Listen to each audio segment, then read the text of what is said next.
Long before England was united, a boy named Alfred was born in Wantage, Wessex. He wasn't the oldest or strongest, just the most thoughtful. As a child, he journeyed to Rome, where the Pope blessed him, saying he was destined for greatness. No one could have imagined that this quiet, book-loving boy would one day change England forever. When Alfred became king in 871 A.D., England was burning. The Vikings had conquered nearly everything. Only Wessex remained free. Every battle was a struggle for survival. England stood on the edge of destruction, and it fell to Alfred, the young, unlikely king, to save his people. Defeated and hunted, Alfred hid in the marshes of Somerset. There, in a peasant's hut, legend says he burned her cakes while lost in thought. When she scolded him, he said nothing. He took the lesson to heart. That moment humbled him. It reminded him that a true king serves his people, even when they don't know who he is. In 878 A.D., Alfred returned from the marshes.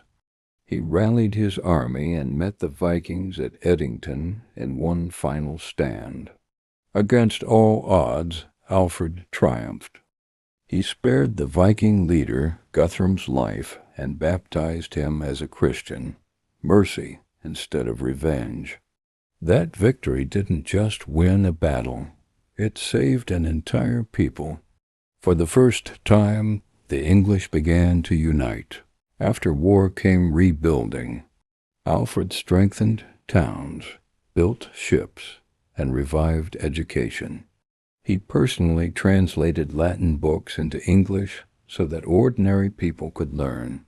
He once said, "A king must be wise as well as strong." While other rulers sought glory and conquest, Alfred sought wisdom and gave it to his people.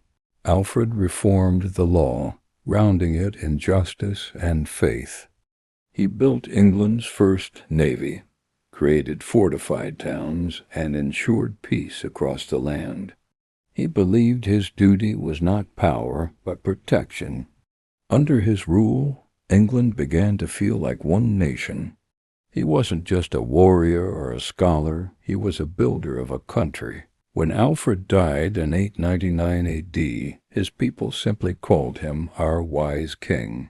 But centuries later, monks and historians looked back and realized, without Alfred, there would be no England. He had defended the realm, educated his people, and laid the foundations of justice and unity. They began to call him something no other English ruler has ever been called, Alfred the Great. The title was not given by birth or blood. It was earned through faith, wisdom, and the courage to rebuild when all seemed lost.